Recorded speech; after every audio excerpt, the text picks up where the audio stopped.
Welcome to another episode of China Update, where I provide you with the most up-to-date political, economic, and geostrategic analysis on the world's number 2 economy. My name is Tony. Let's jump in. Happy Saturday, everybody. I hope you're having a restful weekend. It's the weekend, so today we will be doing something a little different. This week saw the publication of a huge report from US-based think tank, the Center for Strategic and International Studies, CSIS, called Defining Success: Does the United States Need an End State for its China policy? The thought-provoking report has contributions from more than 20 leading foreign policy, economic, and China experts, and explores whether the United States should more clearly define the end goals for its China policy. While some argue that the US should aim to win in the strategic competition against China, others advocate for a managed competition, avoiding conflict while strengthening the global rules-based order. The full report contains dozens of articles and greatly contributes to this debate in Washington. At hundreds of pages, we cannot explore the entire thing, though I would highly recommend those interested in this space to read some of the essays in the report. Instead, for today, we will look at several essays, quoting some directly while summarizing others.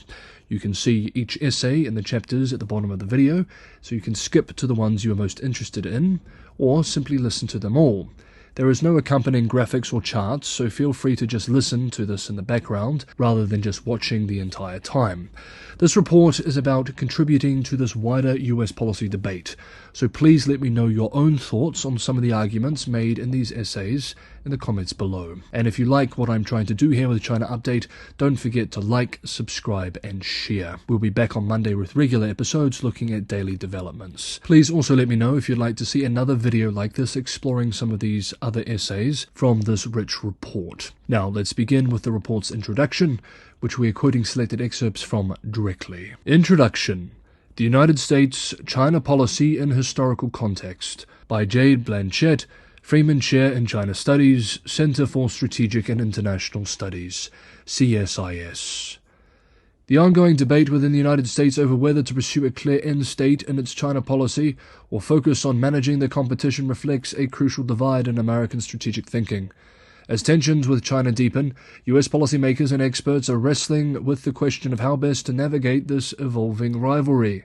One camp argues that the US must articulate definitive long-term goals to safeguard US interests and shape the future global order. The opposing view contends that given the inherent uncertainties of China's political trajectory and the volatility of global events, it may be wiser for the US to adopt a more flexible approach, one that emphasizes managing the competition rather than locking in a fixed endpoint. This debate strikes at the heart of how the US should engage its most formidable challenger in the 21st century. This report brings together more than 20 leading scholars from the US and its allies and partners to examine this debate, analyzing both the strategic necessity and the historical context of the US-China rivalry. Understanding today's debate requires a longer view, one that places contemporary issues within the broader sweep of history. The US and China have been grappling with each other for over 150 years, navigating a relationship that has been characterized by both cooperation and intense competition. It is against this historical backdrop that the current tensions must be understood, and it is in this context that the necessity of a clear end state or the ongoing management must be elevated. The history of US-China relations stretches back to the mid-19th century, beginning with the Treaty of Huang in 1844. This treaty, signed following the Opium Wars, marked the first formal diplomatic agreement between the United States and China. While it opened trade and established American rights in Chinese ports, it also reflected the unequal power dynamics of the time, as China was forced into concessions by Western powers. The treaty laid the foundation for a relationship rooted in commercial interests, but shaped by geopolitical rivalry and strategic distrust. The late 19th century saw the United States play a unique role in China through initiatives such as the Open Door policy, which sought to guarantee US access to the Chinese market and to prevent European powers from carving up China into spheres of influence. American leaders argued that all nations should have equal access to Chinese markets, not only as a matter of economic interest, but as a principle of fairness. Yet despite this seemingly benign policy, the United States was still driven by its own strategic goals, attempting to secure influence in China without resorting to colonialism. This early period of interaction demonstrates a key feature of US-China relations that persists today: a tension between cooperation and competition, between engagement and self-interest. Even as the US worked to protect China from European colonialism, it was also seeking to assert its own influence. This duality has been a recurring theme in US-China relations, from the Chinese Exclusion Act of 1882, which reflected rising racial and economic anxieties, to the 1940s, when China became a crucial ally in the fight against Imperial Japan during World War II. As both nations evolved, so too did the stakes of their engagement. Fast forward to the Cold War, and the competition between the US and China took on new dimensions. Following the Communist Revolution in 1949, China became a central player in the global ideological struggle between capitalism and communism. America's containment strategy largely focused on the Soviet Union, extended to China, particularly after the Korean War. But despite decades of isolation and hostility, both countries eventually found common ground when President Richard Nixon opened the door to US-China engagement in 1972, seeing China as a counterbalance to Soviet power. This period of rapprochement, however, did not resolve the underlying strategic tensions. Rather, it temporarily aligned the two powers' interests in the face of a common adversary. Once the Cold War ended, the United States embraced a strategy of engagement, hoping that China's integration into the global economy would lead to a mellowing of Chinese behavior and its evolution into a stakeholder in the international order. For a time, the strategy appeared to be working, as the Chinese Communist Party, CCP, released its grasp on the economy, providing space for millions of Chinese citizens to work their way out of poverty. At the same time, China's political institutions began to evolve out of their Soviet Maoist straitjacket.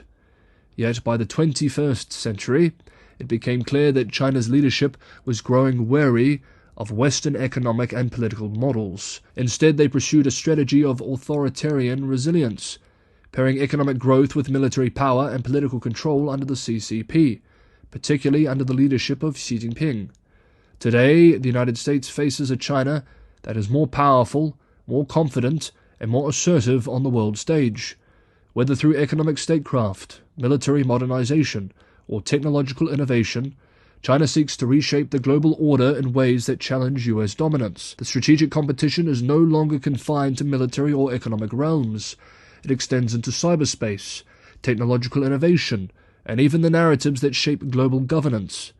As US policymakers debate whether to define a clear end state or simply manage this competition, they must do so with a keen understanding of this historical trajectory. Nearly all of this report's contributors see economic, technological, and military friction as a likely enduring feature of the US-China relationship, at least until change in China's political trajectory opens up space for a different type of relationship. This near consensus among the contributors, one that I share, is a tragedy for the respective populations of the United States, China, and indeed the entire world. Instead of these two great nations pooling their considerable economic resources and human talent to jointly address the world's many growing challenges, they lock horns in a multifaceted strategic competition. The blunt reality is that because of these deep divisions, there will be diseases that will not be cured. There will be children who will unnecessarily suffer, and our climate will continue to degrade as opportunities for global cooperation slip through humanity's fingers. The mutual mistrust and strategic rivalry between the United States and China creates barriers to innovation, collaboration, and the bold unified action needed to tackle existential threats. In this fractured global landscape, the pursuit of dominance and security overshadows the shared responsibility to steward a livable future for all, leaving the world worse off. Here ends the direct quote. How does this end?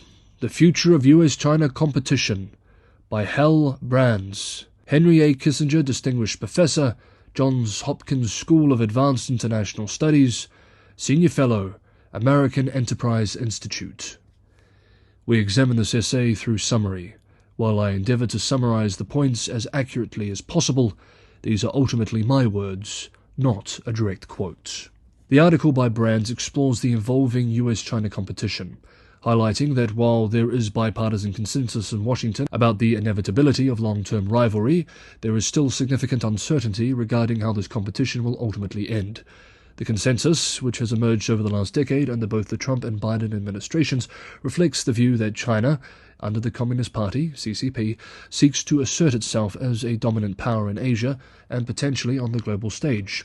This has resulted in a shift away from previous efforts to integrate China into the liberal international order, focusing instead on penalizing its revisionist actions. However, despite this recognition of competition, US leaders have yet to clearly define a theory of victory, leading to uncertainty about how to resolve the rivalry without unremitting tension and conflict. Brands contrasts this ambiguity with the Cold War, where US officials like George Kennan articulated a clear strategy of containment against Soviet expansion, arguing that over time the Soviet system would collapse due to internal weaknesses. This theory of victory guided US policy for decades. In the case of China, there are several potential outcomes, ranging from the US ceding influence to China to mutual accommodation to a devastating global conflict. The pivotal question is whether the US can convince China to adopt a more moderate stance without conflict, or whether the rivalry can only be resolved through a decline in China's power or a collapse of the CCP. There are two primary possibilities for how the US-China competition could play out: competitive coexistence or regime failure. Proponents of competitive coexistence argue that over time, the US could change the minds of Chinese leaders or their successors by maintaining a strong military, economic and technological advantage. By doing so, Washington could persuade Beijing that its expansionist goals are futile, leading to a more stable relationship where the risk of war recedes.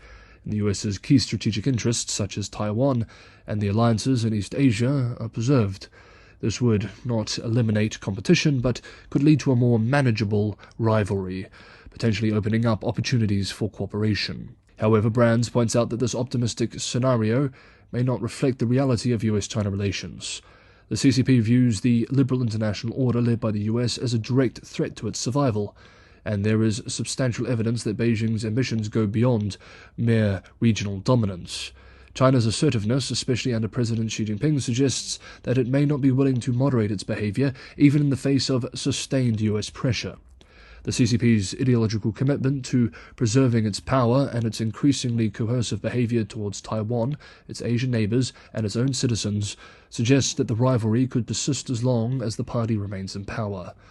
The alternative outcome, regime failure, posits that the competition between the US and China could continue in a tense and intense form until the CCP either collapses or weakens significantly. This could happen due to internal factors such as economic stagnation, demographic decline, or growing political repression, which could undermine the regime's ability to challenge the US on the global stage. In this scenario, US strategy would be less about directly confronting China and more about maintaining consistent external resilience to China's rise while allowing its internal weaknesses to play out over time. This approach, while reminiscent of Cold War containment, does not necessarily mean activity seeking regime change in China. Rather, it involves holding the line strategically while hoping that China's internal problems will eventually lead to a decline in its power or a transformation of its governance. However, the strategy is not without risks. A weakening CCP could become more aggressive, seeking to lock in gains while it still can.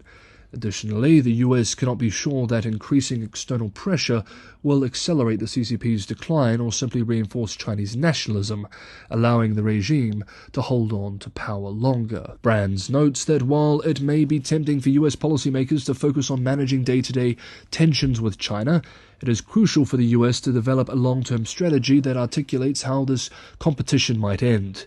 Without a clear theory of victory, the US risks becoming embroiled in a prolonged rivalry without a clear path to success. Moreover, the US government must be transparent about its objectives, both to rally domestic support and to maintain coalitions with allies and partners who may be hesitant to fully embrace a zero-sum struggle against China. In conclusion, the US-China competition, he argues, is likely to be a defining feature of international relations for years to come. But the path to a stable and peaceful resolution remains unclear. Brands argues that the US must confront the possibility that competition with China may only end when there is a fundamental change in Chinese power or governance. This is a sobering view of the future, but one that may be necessary given the deep-rooted ideological and strategic differences between the US and the Chinese Communist Party. The Comfort of Ambiguity: Europe and the Future of the US Approach to China, by Janka Oertel, Director, Asia Program and Senior Policy Fellow, European Council on Foreign Relations. We quote selected excerpts directly. Europeans should be careful offering strategic advice on China policy to others generally, and maybe Germans in particular. Europe is desperately trying to support Ukraine after Russia's February 2022 full-scale invasion. Failure to spend adequately on defence has left the continent ill-prepared for a contingency that was not only likely but certainly foreseeable.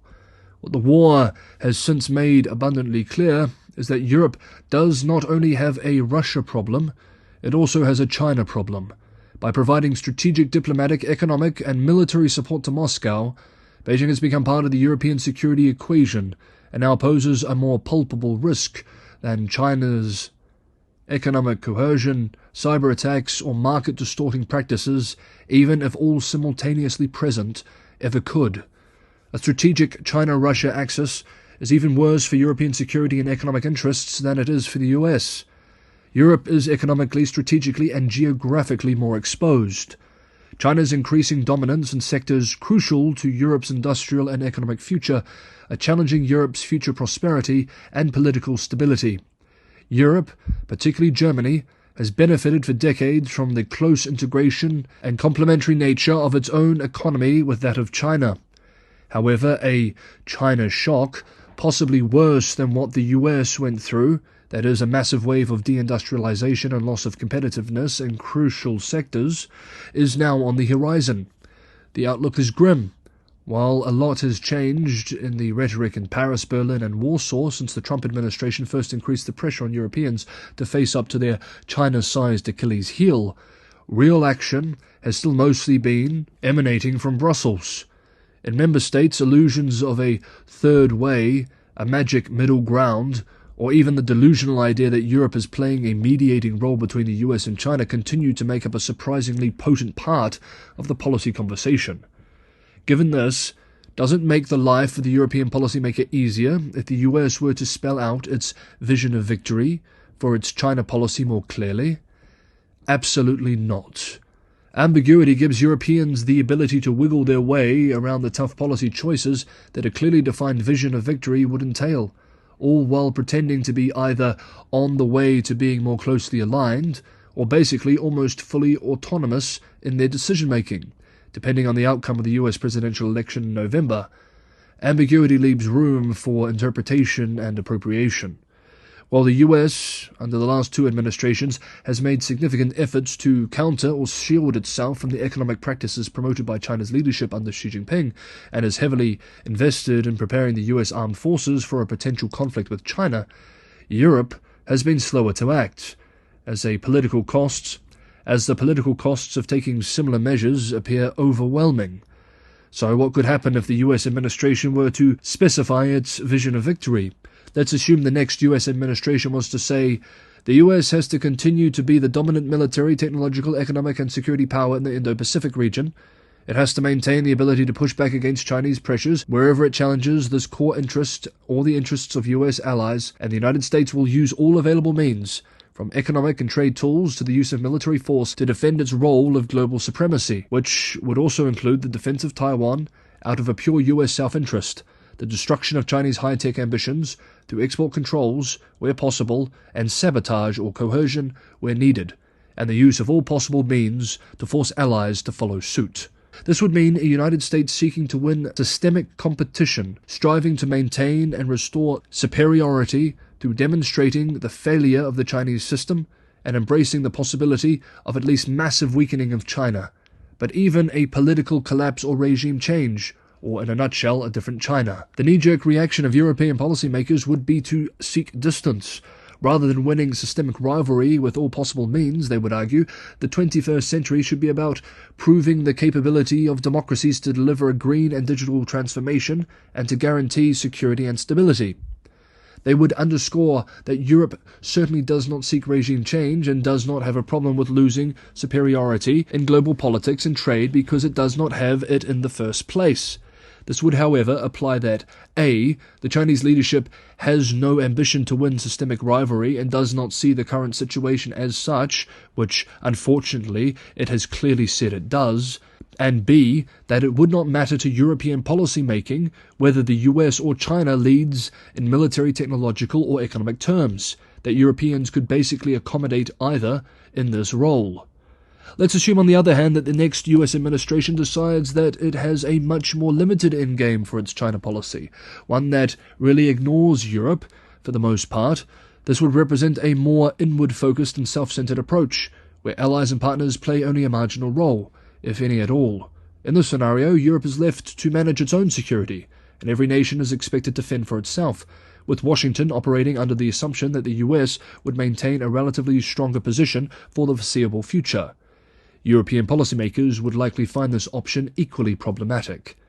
Ideally, the United States could define its vision for victory with regard to China, or choose not to, and it would have no effect on Europeans doing whatever they possibly can to improve their own position under the current geopolitical circumstances. More scrutiny for Chinese production and investment in Europe, greater focus on strengthening competitiveness in areas exposed to deindustrialization so that it is adequate for the scale of the problem and the speed for which it is coming at Europe, creating improved structures to deal with economic coercion and critical dependencies, and galvanizing the political will to dare greater European integration, make the tough political choices to strengthen European defence, and invest collectively in the green and digital transformations to ensure technological leadership and future prosperity.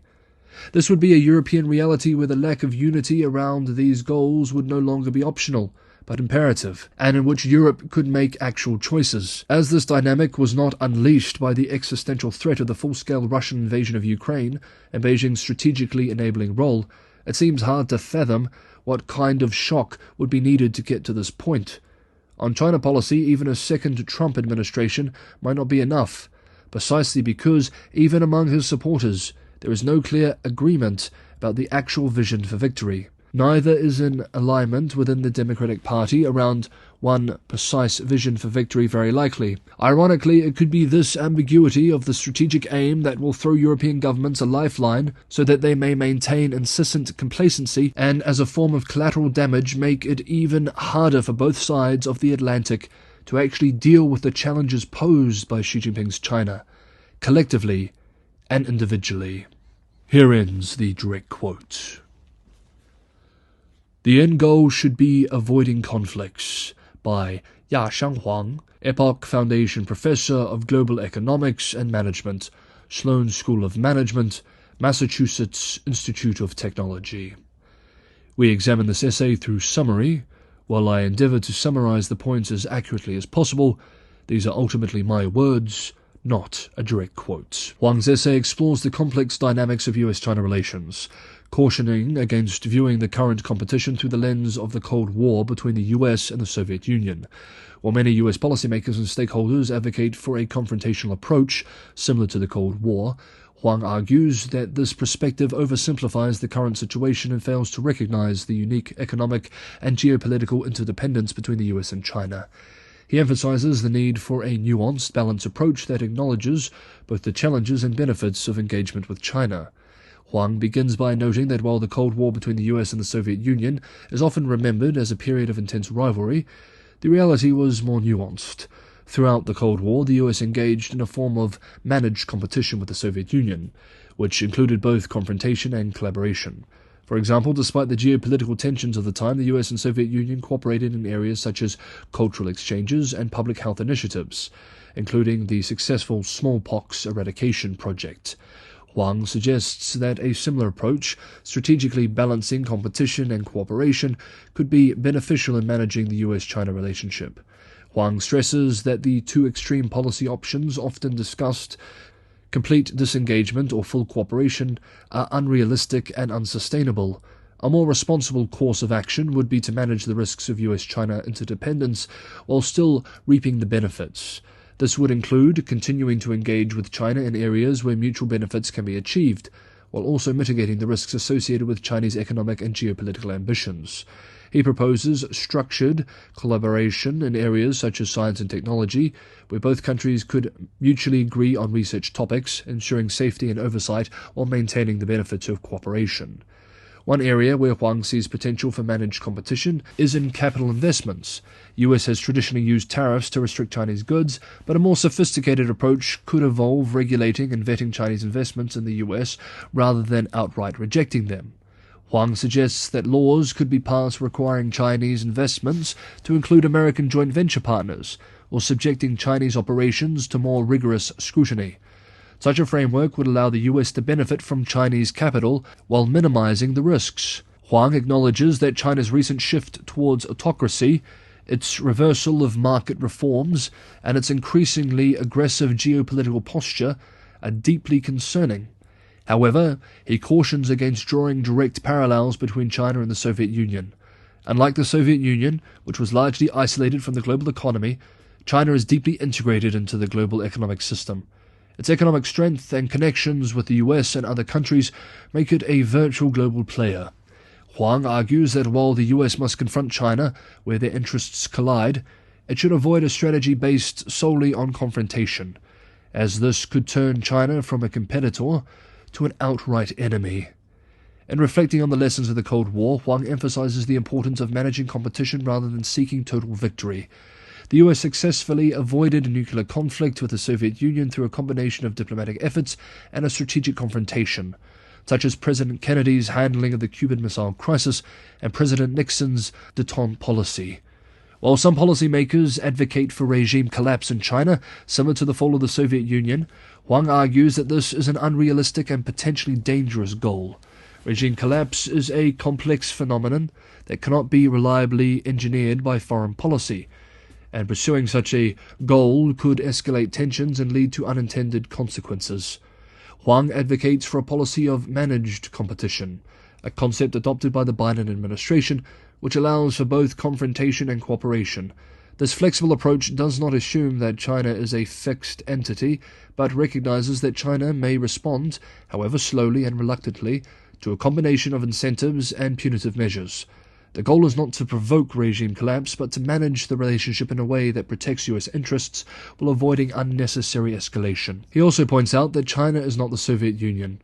While China has taken aggressive actions in Taiwan and the South China Sea, and has engaged in border conflicts with Vietnam and India, it has not engaged in the kind of reckless behavior that brought the world to the brink of nuclear war during the Cold War.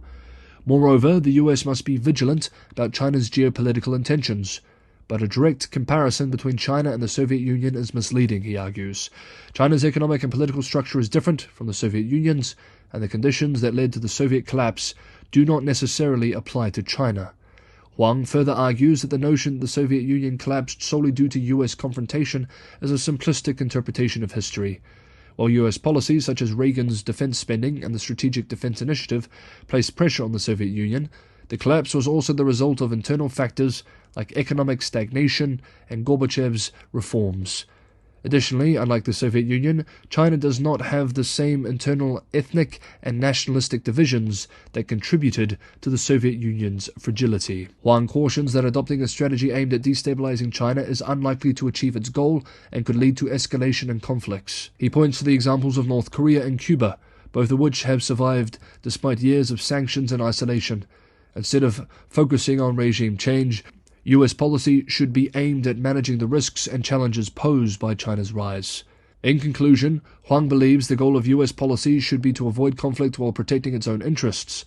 This requires a nuanced, flexible approach that takes both into account the complexity of the US-China relationship.